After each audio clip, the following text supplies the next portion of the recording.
Bonsoir à toutes et à tous et bienvenue à toutes les personnes dans la salle, mais aussi à toutes celles et ceux qui vont suivre cette magnifique soirée à l'écran.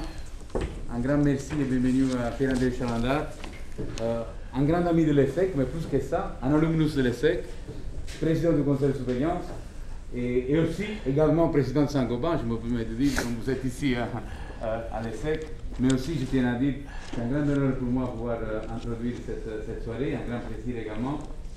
Pierre-André, je me permets de l'appeler par son prénom, compte tenu de la collaboration et de comment il est proche à l'ESSEC, attaché à son école.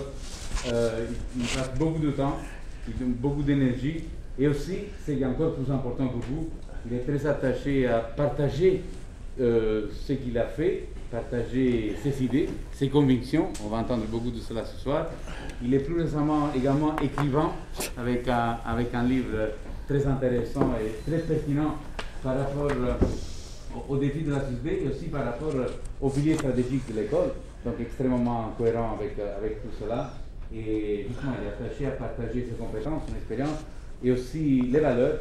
Et c'est un ambassadeur de l'ESSEC, pas seulement parce que c'est un ambassadeur de l'ESSEC, mais aussi par rapport aux valeurs qu'il a partagées au sein de cette école quand il était étudiant et continue à partager aussi maintenant.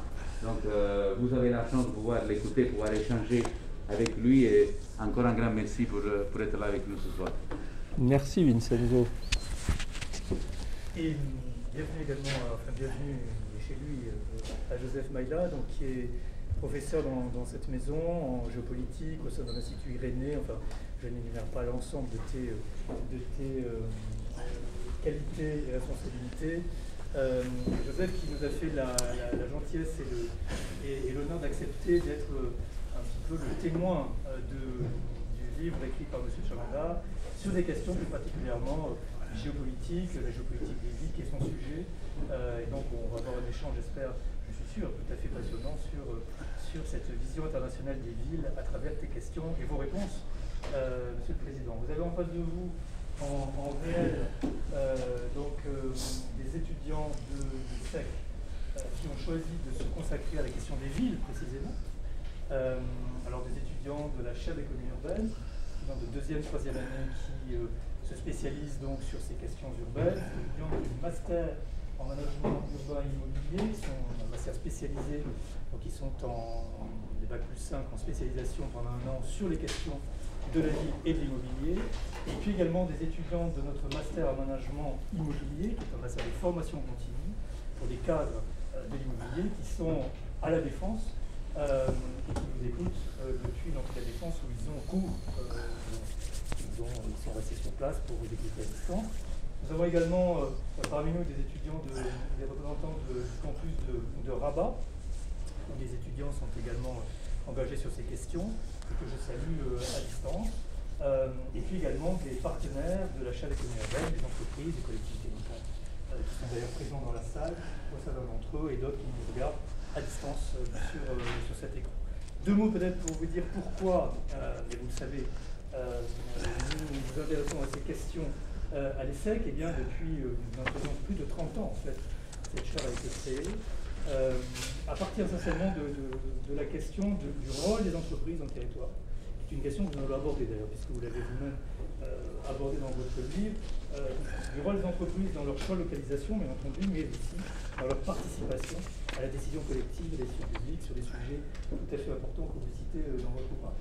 Et puis au-delà de cette question du rôle des entreprises, qui induit des questions académiques, et donc des enseignements sur l'économie urbaine, le marketing territorial, l'économie publique, l'urbanisme et autres sujets que tous les étudiants ici présents suivent, eh bien des métiers sont également offerts aux étudiants qui suivent ces enseignements, chaire, master, bien entendu dans des entreprises comme la vôtre, mais également chez des promoteurs, constructeurs, aménageurs, financeurs des collectivités publiques, banquiers, cabinets de conseil, mais également des collectivités publiques elles-mêmes, où depuis 30 ans, 30% des 2000 anciens élèves de l'ESSEC qui sont engagés sur ces métiers, dans ces métiers, sont présents, 30% d'entre eux, dans le public pur, collectivités locales, entreprises publiques locales et autres satellites des collectivités. C'est vous dire que cette question est quand même, Vincenzo a eu la gentillesse de le rappeler, est une question importante dans l'ESSEC par le nombre d'étudiants que nous formons sur ces sujets, par leur position professionnelle à l'issue de ces formations, par la qualité, le nombre des partenaires économiques, industriels, entreprises et publics que nous avons emmenés avec nous dans cette aventure. Voilà, donc il était tout à fait opportun, compte tenu du fait que vous avez vous-même réfléchi sur ces questions de longue date, il est tout à fait opportun que nous vous invitions pour connaître votre position sur ce sujet majeur qu'est la ville aujourd'hui au XXIe siècle. Et vous, ma première question, pourquoi est-ce qu'un grand patron d'une entreprise française, qui a priori bien entendu est lié à la ville par son métier, mais au-delà de ça, pourquoi avez-vous choisi de mettre sur le papier vos réflexions sur cette question importante de la ville aujourd'hui? Très bien, merci beaucoup, merci de m'accueillir. C'est toujours un plaisir pour moi de revenir dans mon école. Ça m'arrive un peu plus souvent depuis 3 ans, depuis qu'on m'a demandé de participer, enfin de présider le conseil de surveillance de l'école.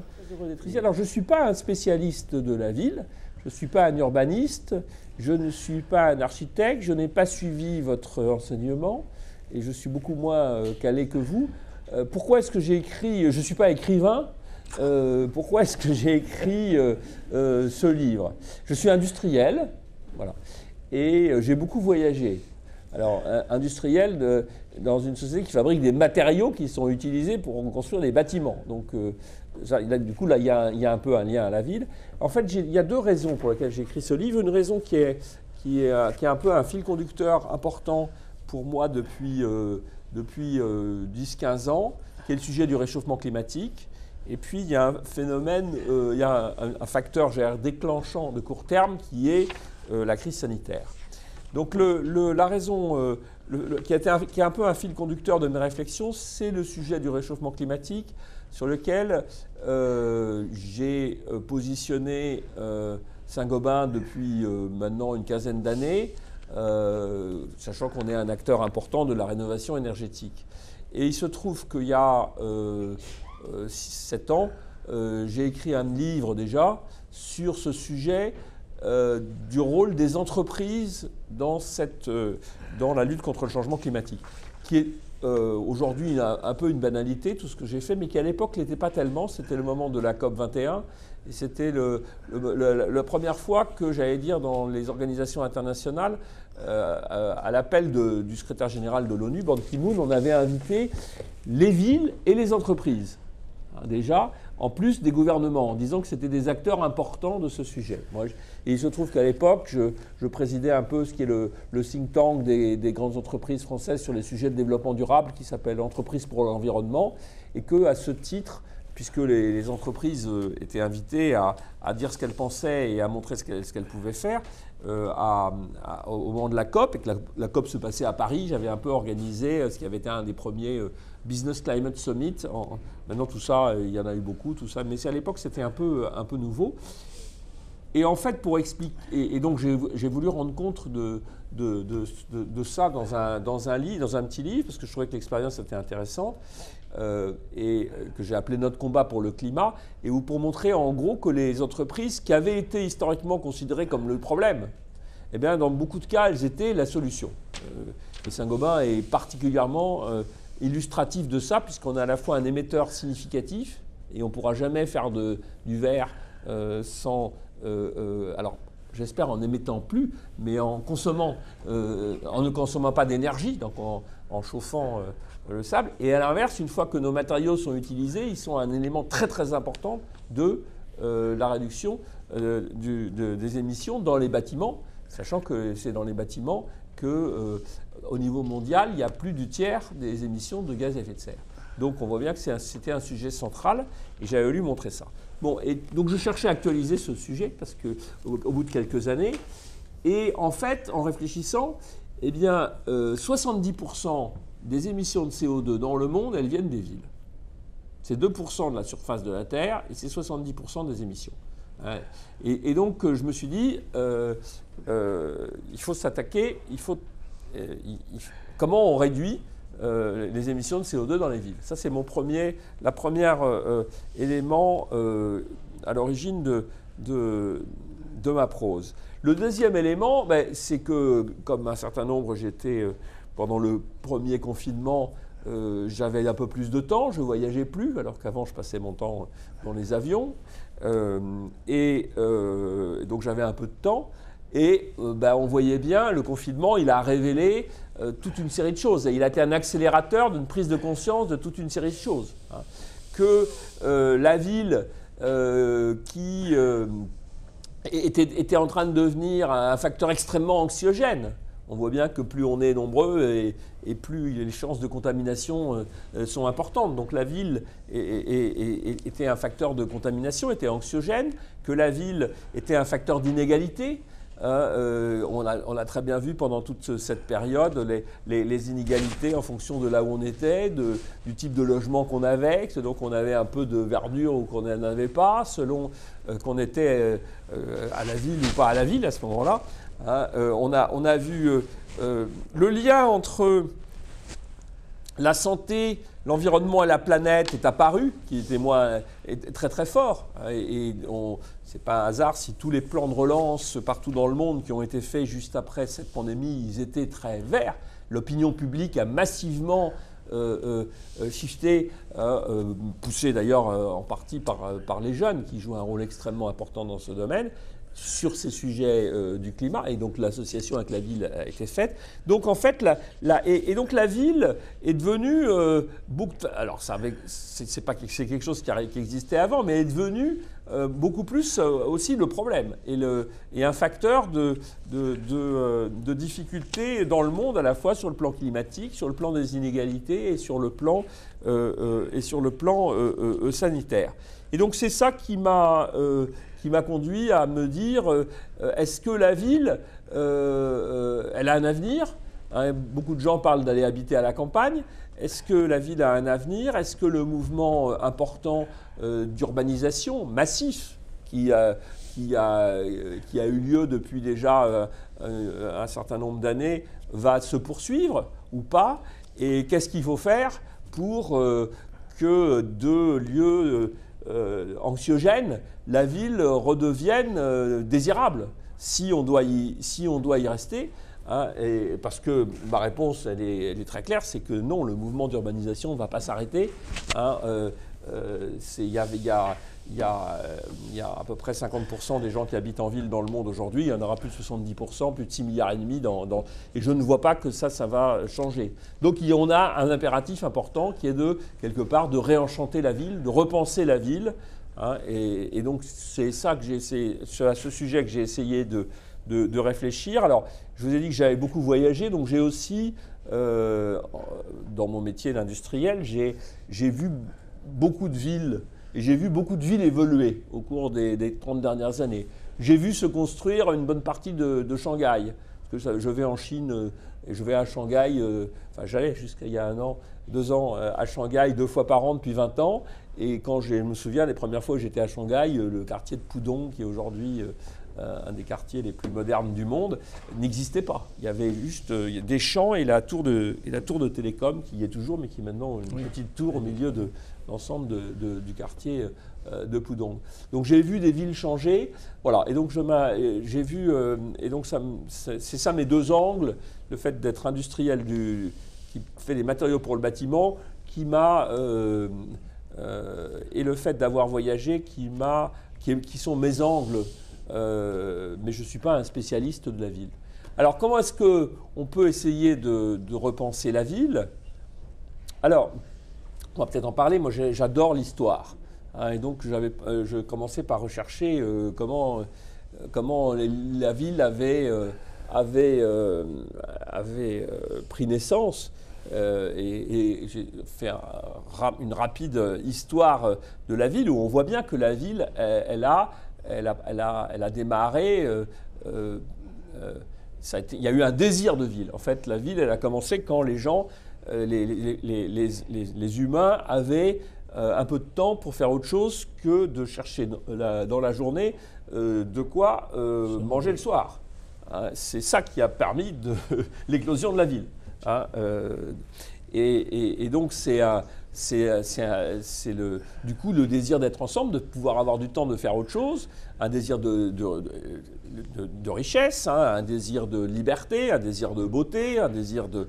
Voilà, et donc je raconte l'histoire d'une des premières villes qu'on a retrouvée assez récemment en Mésopotamie, Uruk, qui est associée à l'histoire de l'épopée de Gilgamesh, où on voit que c'est très intéressant. On voit par rapport à la ville, on voit un jeune garçon qui est un peu à l'état sauvage et qui rencontre une jeune fille qui l'emmène à la ville et qui représente la civilisation. Donc la ville dans l'histoire, ça a été la civilisation. Alors on pourrait, tout autour des siècles, ça a été ça.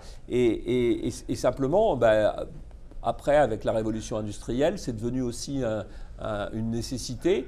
Et puis la pollution qui est arrivée, et c'est pour ça que maintenant il faut réenchanter la ville. Comment en faire? Ça ne va pas être très facile, mais je pense que les solutions techniques existent. Moi, je ne suis pas un partisan, alors je donne quelques pistes, puis on en reviendra peut-être. Je suis pas un partisan de démolir et de reconstruire massivement. Les villes nouvelles qui ont existé à travers le monde, ça n'a pas toujours été un grand succès, et ça ne me paraît pas la solution. Donc je pense qu'il faut partir de l'existant. De ce point de vue-là, il n'y a pas une solution. Je pense qu'il faut remettre de la nature dans la ville. Alors il y a différentes manières de le faire. Je pense qu'il faut repenser de façon massive la mobilité. Il faut rénover les bâtiments. Il faut utiliser les nouvelles technologies. Et il faut repenser aussi les sujets de mixité sociale, qui sont probablement les plus importants et les plus difficiles. Et je pense qu'on a un certain nombre d'exemples en cours qui montrent qu'on peut arriver à réenchanter la ville. D'abord, bonsoir, M. Tchalandar. Merci de ce débat, qui n'est pas un débat. Hein. Moi, je vous pousse à la question, je vous mets à la roue, si j'ose m'exprimer. Et merci à Franck, qui nous accueille dans le cadre de son séminaire. Nous sommes chez lui aujourd'hui. Hein. Nous sommes à l'ESSEC, mais nous sommes plus particulièrement géolocalisés, si j'ose dire, dans ce séminaire. Moi, j'ai envie d'abord de vous dire tout l'intérêt que j'ai pris à la lecture de votre ouvrage. Ça, c'est le côté promotionnel, mais une promotion qui vient du fond du cœur. Hein. Vous avez dit que vous n'êtes pas écrivain, vous écrivez superbement. Vous avez dit que vous ne connaissez rien à la ville, vous connaissez toutes les problématiques. Vous avez observé la plupart des villes de ce monde, les plus importantes en tout cas. L'urbanisme, vous n'êtes pas un spécialiste, mais vous savez comment construire, comment déconstruire et comment reconstruire les villes. Moi, ma première question, ce ne sera pas de la géopolitique. Ce sera de répondre à ce que vous avez mis en avant. C'est-à-dire comment aujourd'hui, dans le cadre de la mondialisation, une entreprise privée, un grand patron, pense la reconstruction de la ville et pense que, en l'occurrence Saint-Gobain, son entreprise, peut contribuer à la création alors de cette ville désirable. Alors, désirable, je m'avance pour donner une définition, mais elle est dans votre ouvrage. Une ville globale, mobile, verte, inclusive, de mixité sociale, comme vous venez de le dire. Et en quoi, alors, une entreprise comme Saint-Gobain, et qui illustre un peu cette montée en puissance dans la mondialisation d'un dialogue entre entreprises, instances politiques et cadres urbains mondialisés, hein, pour certaines de ces villes, comment une entreprise comme Saint-Gobain peut contribuer véritablement à rendre la ville désirable? Est-ce que c'est uniquement par le fait que vous contribuez, c'est énorme, hein, je veux dire, grâce aux matériaux, vous les citez hein, dans votre ouvrage à la fin, c'est très savant, le type de matériaux que vous mettez en avant pour la construction de ces villes, pour qu'elles deviennent durables et désirables. Est-ce que c'est une manière technique de participer à une croissance qui soit une croissance économique, mais qui soit une croissance sociale aussi? Parce que si vous voulez, ce n'est pas l'extension de l'urbain, il se fait hein, déjà. Mais vous voulez une extension améliorée de l'urbain qui rende une ville qui peut cumuler, vous en avez parlé, tous les désavantages de la pollution, de l'exclusion, de quartiers qui sont laissés à l'abandon. Comment une entreprise, comment vous pensez votre rôle, votre responsabilité éthique, comme on dit aujourd'hui, hein, responsabilité sociale de l'entreprise? J'ai envie de commencer par ça, bien que ce soit la conclusion de votre ouvrage, mais c'est vous qui donnez le là, et vous avez commencé par ce point. Alors, comment pourriez-vous définir cette contribution à la... Alors d'abord, moi je crois, si vous voulez, je crois aux politiques. D'ailleurs, le mot politique, il y a le mot ville dans la politique. Il y a un lien très étroit entre la ville et la politique. Vous avez, donc je suis tout à fait en phase avec toute une série de choses que vous avez dit sur l'objet de la formation que vous donnez. Je pense que si on doit repenser la ville, par définition, c'est un sujet politique. Oui. Et donc c'est aux politiques de prendre le manche. Et d'abord, il y a des tas de décisions qui ne peuvent être pensées qu'au niveau politique, sachant qu'une fois que j'ai dit ça, c'est là que ça commence à être compliqué, parce que c'est où le politique, hein, et on voit très bien que si je prends juste un exemple, qui est l'exemple de la région parisienne, oui. Hein, on voit très bien, regardez les problématiques de la mobilité en région parisienne. On voit très bien que si c'est fait uniquement, et sans rentrer dans les polémiques actuelles, mais si on définit Paris comme ce qui est à l'intérieur du périphérique, ce qui est la définition juridique de Paris, et qu'on essaye de régler le problème des transports en région parisienne avec les autorités des maires, on n'arrivera à rien. Alors on essaye avec le Grand Paris ou la région parisienne, et il y a des conflits. Donc les conflits politiques, ils vont être tout le temps là, mais c'est le politique qui doit trancher. Voilà. Donc la participation des entreprises, après, moi je suis dans le domaine de la construction. Et déjà dans le domaine de la construction, c'est très compliqué. Parce que la chaîne de valeur de la construction est très compliquée. Qui décide dans la construction? C'est très compliqué. À qui je vends moi mes matériaux? Ce n'est pas celui à qui je vends qui décide de me les acheter, en fait, qui les choisit. Si je prends juste un bâtiment... Mais qui les choisit? Attendez, alors si je prends juste un bâtiment, après on va parler de... Moi je travaille dans un bâtiment. Après la ville c'est un ensemble de bâtiments, il y a la notion d'urbanisme. Mais si je commence par un bâtiment, qui décide dans la construction? Bon. Au point de départ, en général, il y a l'architecte. Hein. Après, vous avez, si c'est un bâtiment un peu compliqué, vous avez un bureau d'études. Hein. Après, vous avez des entreprises générales. Après, vous avez des sous-traitants de ces entreprises générales qui vont en général acheter à des distributeurs qui, elles, achètent à des fabricants. Bon. Puis après, vous avez l'utilisateur de ce bâtiment. Bon. Qu'est-ce qui décide? Moi, je vais vendre en pratique mes matériaux à des distributeurs. Alors, les distributeurs, ils sont quelquefois des distributeurs, et les distributeurs vont le vendre aux entreprises générales. Mais ce n'est pas l'entreprise générale qui aura choisi ces matériaux. C'est, selon les cas, un peu l'architecte, un peu le bureau d'études, et de plus en plus, surtout si c'est de plus en plus, ce sera l'utilisateur final. Oui. Donc en fait, il y a cette notion dans le bâtiment de prescription. Le prescripteur, au départ, c'était beaucoup l'architecte, hein, si je simplifie, et c'est de plus en plus l'utilisateur. D'ailleurs, c'est très intéressant. L'utilisateur, ça veut dire, par exemple, quand on refait le campus de l'ESSEC, hein, la direction de l'ESSEC, elle va avoir un rôle beaucoup plus important même qu'il y a 20 ans ou il y a 30 ans. Hein. Si on rénove un appartement ou une maison à la campagne, le particulier, et Internet change beaucoup les choses, là, dans ce cas-là, il va être de plus en plus important dans la prescription. Voilà. Donc, vous voyez que le rôle du fabricant de matériaux là-dedans, il n'est pas complètement évident. C'est vrai. Donc, moi, il faut évidemment que je fasse mon travail d'aller vendre aux distributeurs ou si c'est un grand chantier, au chantier, donc à l'entreprise sous-traitante. Mais en pratique, il faut que j'aille travailler avec l'architecte et il faut que j'aille travailler avec l'utilisateur final qui sont tous les deux des agents de prescription. Bon, donc la chaîne de valeur, j'ai oublié le rôle du promoteur, enfin, hein, j'ai simplifié. Donc tout ça est encore beaucoup plus compliqué et très différent d'un pays à l'autre. Parce qu'il y a des raisons juridiques qui font que les différentes professions qui interviennent sont segmentées de façon différente selon les pays. Donc c'est une chaîne très complexe. Quel est le rôle des entreprises là-dedans? D'abord de bien produire, oui. Puis après, et ça je pense qu'il y a un rôle de travailler avec les prescripteurs pour essayer de faire que les prescripteurs sont intéressés. Et moi, ça m'intéresse beaucoup plus, les prescripteurs, parce que quand je discute avec l'entreprise générale, ils vont très souvent être intéressés à un truc qui ne coûte pas cher et qui est facile à mettre. Alors, facile à mettre, c'est une motivation importante pour moi, à installer. Hein, la productivité de nos clients, c'est important. Le pas cher, ce n'est pas forcément ce qui m'intéresse le plus. Bon. Si je discute avec l'architecte ou ce que je discute avec l'utilisateur final, il ne va pas s'intéresser au matériau en lui-même, il va s'intéresser aux propriétés du matériau, donc il va s'intéresser au confort. Hein, et en fait, ce que je vends, ce que j'essaie de leur vendre, c'est du confort. Du confort acoustique, du confort thermique, du confort visuel, hein, de la lumière qui vient du verre. Donc vous voyez que c'est très différent. Et donc moi, c'est très...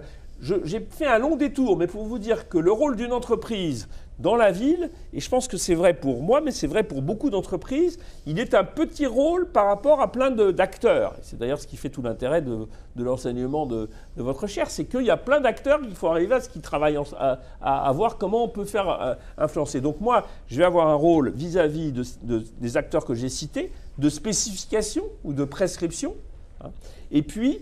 et là je reviens un peu plus à l'origine de votre question, par rapport aux politiques, les politiques, ils décident, mais à un niveau encore supérieur, que ce soit au niveau européen ou que ce soit au niveau national, il y a des réglementations dans tous les sens. Il y en a d'ailleurs probablement un peu trop. Hein.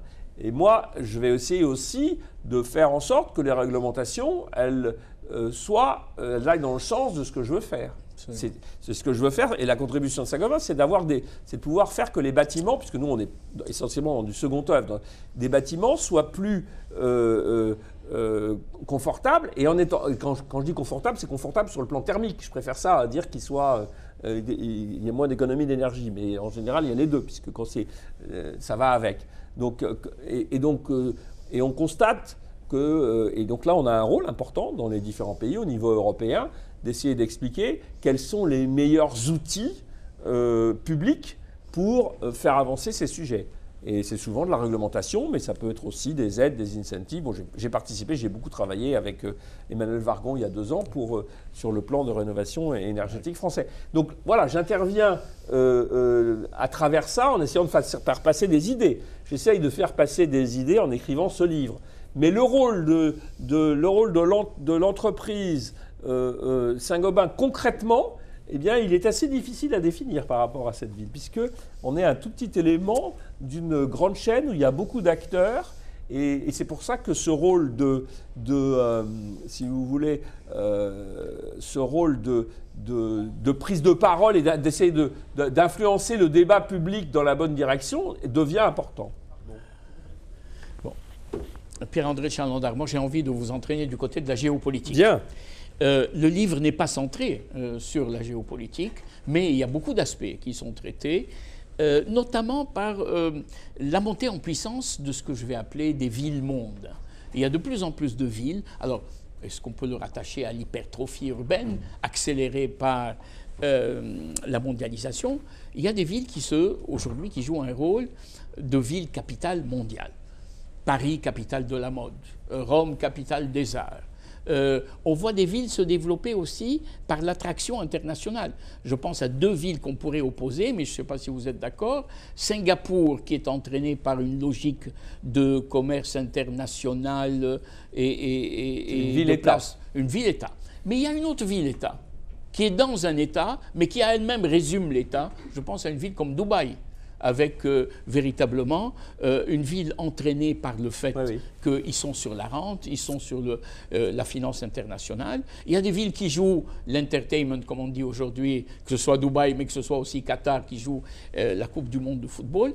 Mais on peut comparer un ensemble de villes qui sont en train de manger la ville et de manger le pays. Parfois, c'est des raccourcis à des pays, et on a véritablement une montée en puissance de ces villes. Jadis, on disait que c'était de la coopération décentralisée, hein, ou de la diplomatie urbaine. Et commence à exister cette diplomatie urbaine. C'est-à-dire les villes engagent des contrats, des contacts avec d'autres villes du monde et contournent d'une certaine manière l'État. Alors on ne peut pas généraliser, parce qu'effectivement, dans la création de ces villes, il y a ce que Braudel appelait des régimes urbains, des régimes politiques urbains. Paris est né d'un pouvoir régalien. Barcelone s'est constitué par opposition au reste de l'Espagne. Milan s'est isolé dans une espèce de tissu industriel. Et on a l'impression que la mondialisation est en train d'accélérer des villes capitales du monde qui jouent solo dans la cour des grands, avec deux conséquences qui me semblent, et je vous pose la question, qui me semblent un peu dérangeantes. Hein. La première, c'est au fond ces villes qui s'isolent, qui se construisent, et les géopolitologues disent qu'ils se projettent. Hein. On projette du pouvoir, on projette de la ville au-delà de la ville. Qu'est-ce qu'elles disent de l'état de connexion avec le reste de la société, le reste du pays, hein, d'une part. Donc, ce sont des villes qui se constituent en villes-pays. Elles sont en réseau et elles ont une diplomatie qui sont propres. Deuxièmement, vous n'en parlez pas dans votre ouvrage, mais j'ai envie de vous mettre sur ce sujet. Que devient la démocratie en ville, la prise de décision? Comment on peut participer dans des villes qui sont véritablement, je ne sais pas si c'est Marcel Hénaff qui appelait ça, des hyperlieux. Il y a des hyperlieux, je ne sais pas moi si vous allez la gare centrale de Tokyo, on est envahi par un lieu qui a poussé et qui constitue véritablement une ville dans la ville. On a Times Square qui semble résumer New York, ces hyperlieux qui vont avoir pour conséquence, mais je vous poserai la question après, de pousser la ville en dehors de la ville. C'est-à-dire qu'on va assister à la naissance d'une classe moyenne, vous le signalez dans votre ouvrage, qui va fuir des centres-villes qui sont très chers, qui vont constituer ce que j'appelle la ville défigurée, des favelas. On va pousser des gens en dehors de la ville. Alors, c'est une mondialisation qui est paradoxale. Elle renforce la montée des villes dans l'histoire et dans la politique et dans la géopolitique des villes. Et en même temps, elle fait que la ville qui prend cet espace est en train de produire ses propres phénomènes de déclassement social, d'absence de démocratie participative, de prise de décision quasi technocratique. La ville, c'est l'urbanité. C'est l'urbanisme et c'est l'urbanité. L'urbanité, c'est le vivre en commun. Que devient le vivre en commun dans des conditions, on va appeler ça la condition urbaine, l'homme spatial ou l'homme urbain, où véritablement ce qui semble important, c'est d'être connecté, d'être mobile. Et j'ai l'impression qu'on oublie le politique. Il y a une espèce d'oblitération du politique, et j'entends par politique la police grecque. Hein. Alors Athènes avait cette spécificité de ne pas être délimitée dans l'espace. C'était un état d'esprit. C'était de l'urbanisme, de la prise de décision collective. Athènes, c'était l'agora. Et l'agora, c'est un lieu vide. Il n'y avait pas de monument sur l'agora. On se réunissait pour prendre des décisions. Alors, j'ai ce double questionnement de géopolitique, le destin de la ville moderne comme ville-monde, et puis la question au fond, puisque nous sommes dans une Europe libérale et démocratique, et heureusement, que devient le pouvoir de décision de l'individu, son insertion harmonieuse, pas seulement en termes de logement social, ce que vous appelez à un moment donné la ville un quart d'heure, n'est-ce pas, où on est autour de tout, on va à l'école en un quart d'heure, on va chez son médecin en un quart d'heure, la ville idéalisée, hein, la ville désirable, qui serait celle-ci. Mais au fond, cet homme, il est inséré dans quoi? Dans un tissu urbain ou dans une solidarité de type sociopolitique? Voilà. Mes deux questions, deux versants, une projetée vers le monde et l'autre centrée sur l'URPS. Alors, c'est deux questions très différentes. Oui, absolument. Alors, si je prends la première, il y a cette tension dans l'histoire entre la ville et l'État. Hein, si vous prenez l'histoire de la France, la relation entre Paris et l'État français a toujours été... Paris, la ville, c'est la liberté. Et c'était aussi la liberté par rapport au pouvoir royal, quand vous regardez l'histoire de Paris. Hein. Les prévôts des marchands et la révolution se fait dans les grandes villes. C'est vrai. Donc, dans l'histoire, la ville a toujours recherché une certaine autonomie par rapport au pouvoir royal. Hein. Donc, cette tension, elle a souvent existé. Bon.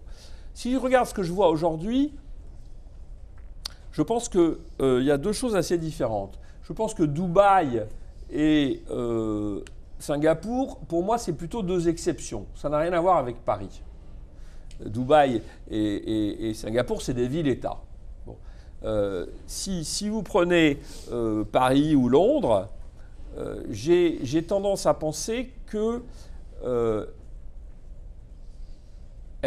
ces deux villes, elles jouent, si je prends juste ces deux-là, et je ne les prends pas complètement au hasard, elles jouent un rôle très très important dans l'affirmation de leur pays au niveau mondial.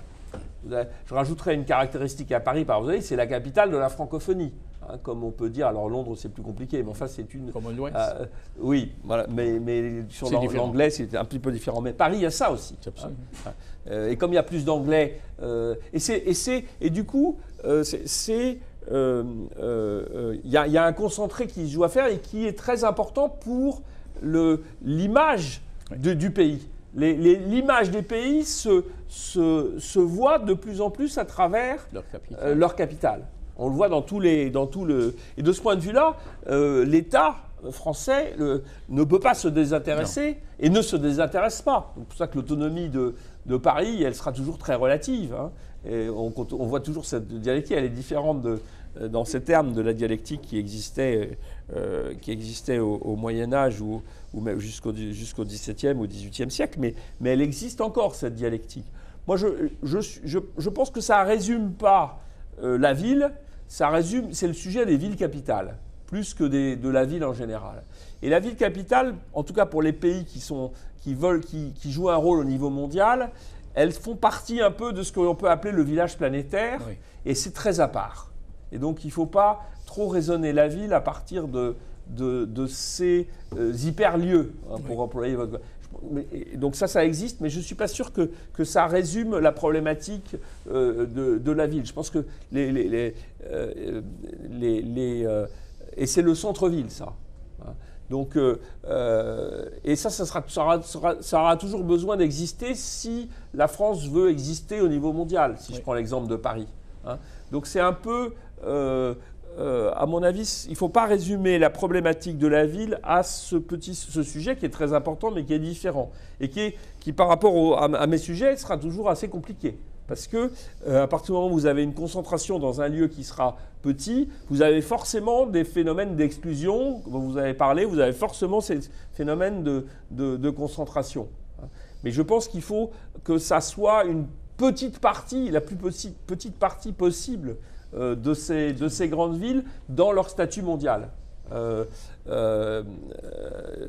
C'est un peu comme ça que je le vois. Alors le deuxième sujet, il est par contre assez différent. Et là, il faut, j'allais dire, en faisant abstraction de ce village planétaire, hein, qui finalement est tout petit, je pense que là, c'est une des grosses difficultés. Vous l'avez abordé en abordant un peu le sujet des entreprises par rapport au rôle du politique. Mais c'est comment... à l'intérieur du sujet du politique, comment est-ce qu'on va prendre les décisions pour refaire la ville bien? Bon, si on prend l'histoire, moi j'aime bien l'histoire, je vais dire quelque chose de peut-être un peu choquant, mais les dictatures c'est mieux. Hein. Quand on a fait le parc Monceau, tous les jardins de Paris, le baron Haussmann, il ne s'embarrassait pas tellement de savoir ce qui arrivait aux gens qu'on déplaçait. C'est comme ça qu'on fait les villes en Chine aujourd'hui. Oui. Hein. Bon, quand vous voyez le temps qu'il faut pour essayer de dessiner une station de métro dans le Grand Paris, on n'en est pas là. C'est peut-être bien, c'est même de mon point de vue bien, mais repenser la ville dans un processus démocratique, c'est devenu extrêmement compliqué dans la grande majorité des villes. Mais je pense quand même que l'appropriation, c'est mieux. Alors, c'est vrai que le Not in My Backyard, on le voit sur tous les sujets. On le voit sur les éoliennes, mais on le voit sur la station de métro ou l'équipement qu'on n'a pas envie de voir à côté de ses toits, mais qu'on ne veut pas voir trop loin. C'est un sujet extrêmement difficile. C'est probablement le sujet le plus difficile pour repenser la ville. C'est le processus, à mon avis, démocratique. Mais c'est comme ça qu'il faut faire, je pense. Et après, il faut que ce processus démocratique, l'idéal, c'est qu'il arrive à réintégrer cet élément de mixité, hein, qui je crois est fondamental. Et vous avez parlé de la ville du quart d'heure. Moi je crois, si vous voulez, que j'aime beaucoup ce concept. Hein, c'est un sociologue qui s'appelle Carlos Moreno qui a mis ça. Et j'aime bien, c'est un concept, donc évidemment c'est la ville désirable, ça.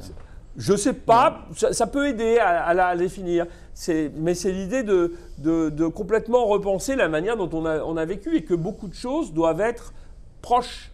Hein. Alors, on doit être le travail, le logement, la santé, la culture, l'éducation, enfin, et beaucoup de ces choses, on peut les avoir assez proches. Bon. Hein, mais il faut le concevoir dès le début. C'est le contraire de la manière, je m'excuse de dire ça en étant à Cergy, puis Cergy a bien changé, oui. Mais c'est le contraire de la manière dont le général de Gaulle avait conçu ces villes nouvelles, avec le RER, oui. Et on était censé avoir une partie seulement, et aller chercher le reste ailleurs. Hein. C'est le contraire de la ville du quart d'heure. Mais je pense que l'impératif de réduction des émissions de CO2, et notamment de changer la mobilité, et de repenser... Regardez quand même un autre truc. Le nombre de gens qui se sont dit, quand il y a eu le confinement, le temps que je passe dans les transports est complètement délirant, et on peut essayer de réfléchir autrement. C'est une préoccupation qui je pense, et pas complètement le contraire de cette ville du quart d'heure. C'est vrai. Voilà. Et les gens se sont rendus compte, mais s'ils pouvaient éviter les 2 heures de transport par jour, certains jours de la semaine, ça fait beaucoup de temps gagné sur lequel on peut faire autre chose. Oui. Pour les entreprises, ça peut être plus productif aussi d'ailleurs. Donc je pense qu'il faut qu'on repense, qu'on ressorte de ces schémas. Et alors, avec un processus... Et c'est ça qui est compliqué, qui soit démocratique, parce qu'on n'arrivera pas à le faire autrement dans nos pays. Mais c'est ça qui va le rendre plus difficile et plus long. Bonjour. Du coup, moi, je suis élève de la chaire économie urbaine. Vous disiez au début de la séance que vous avez eu l'occasion de visiter beaucoup de villes, et notamment assister au développement de Shanghai. Et on sait qu'il y a beaucoup de zones urbaines qui sont particulièrement bien développées. Oui. Mais elles ont quand même des limites sur plein de sujets en termes de pollution, surpopulation, etc. Et je me demandais si, par exemple, en Afrique, où il y a encore beaucoup de choses à faire et pas beaucoup de zones urbaines vraiment bien développées, est-ce que vous aviez en tête, par exemple, 3 conseils ou enseignements que, si vous pouviez en tout cas, vous apporterez à ces nouvelles villes qui sont peut-être en cours de construction? Alors d'abord, je pense que les sujets dans les pays émergents sont surtout des sujets de construction neuve, et les sujets dans les pays développés sont beaucoup plus des sujets de rénovation. Hein. Donc il faut dire, premièrement. Deuxièmement, je pense que globalement, quand il y a une certaine planification de l'urbanisme, c'est mieux. Alors, je pense toujours, en disant ça, je repense à ce qu'on disait sur Tokyo. Mais je pense que un des problèmes de l'urbanisation galopante d'un certain nombre de pays émergents, c'est que ça n'a pas été pensé et qu'on ne réfléchit pas, au réseau d'infrastructures, qu'il s'agisse des transports, de l'eau, de l'électricité, de façon il n'y a pas de plan urbain. Il n'y a pas de plan urbain. Oui, donc je pense qu'il faut un plan urbain. Bon. Puis évidemment, moi je pense qu'il faut essayer de construire d'une façon, en termes de construire durable du premier coup. Hein, parce que ça coûtera moins. Si on n'a pas besoin de rénover après pour réduire les consommations de CO2, ce sera quand même mieux. C'est mieux de le faire du premier coup. Voilà. Bon, c'est pas facile une fois que j'ai dit ça. Il y a quelques. Je pense que les Chinois ont relativement pas trop mal fait dans ce domaine, hein, même si en termes de normes de consommation énergétique, ils n'ont pas été parfaits, mais globalement, ça a été relativement plus pensé que dans d'autres villes. Je pense que le gros sujet dans les 20 prochaines années, c'est l'Afrique. Oui. Donc, moi, je crois mon conseil, c'est qu'il faut de la planification urbaine. Voilà. La ville modèle, c'est Singapour, hein, de ce point de vue-là. À peu près dans tous les sujets, d'ailleurs. Absolument. Bonjour, Patrick Guérin, je suis du du master spécialisé management de l'immobilier. Moi, ma question, c'était concernant les nouvelles technologies. Oui. Vous disiez que les nouvelles technologies permettaient de lutter un peu contre le réchauffement climatique, de manière générale. Sauf que plus ça va, plus les technologies, c'est de plus en plus compliqué. Ils sont fabriqués avec des matériaux complexes et le recyclage est aussi économiquement compliqué et techniquement. Donc ça se fait petit à petit, mais c'est très compliqué, c'est toujours plus facile de faire de l'extraction. Et je voulais savoir en fait où est-ce qu'elle a mené tout ça, parce que tant qu'on va continuer de toute façon à exploiter les minerais, les émissions vont continuer. Je voulais savoir un petit peu comment vous situez et comment vous pensez que les futures nouvelles technologies, c'est la low-tech ou vraiment ça va être l'évolution de la technologie, un milieu matériaux dans un. Alors par rapport à beaucoup de métiers, si vous voulez, quand je parle des technologies dans le monde du bâtiment, on n'est pas sur des trucs très high-tech. Hein, ce n'est pas les matériaux qu'il faut pour faire un téléphone portable. Hein. Donc ça c'est le premier point. Le deuxième point, c'est que nous dans Saint-Gobain, on a la chance que la majorité de nos matériaux de base soient recyclables à l'infini. Hein, et donc notre sujet, c'est d'augmenter en permanence la part des matériaux recyclés dans notre production. Et pour reprendre la question précédente sur l'économie circulaire, le gros sujet aujourd'hui, c'est qu'on n'arrive pas à trouver assez de matériaux recyclés. On pourrait en mettre beaucoup plus. Et donc il faut, parce que récupérer les matériaux dans le bâtiment, c'est pas très facile. Hein, donc il y a des lois en France, et il faut le regarder pays par pays, pour essayer de favoriser ça. Mais moi, je pourrais en mettre beaucoup plus aujourd'hui. Et donc j'en cherche, en fait. Hein.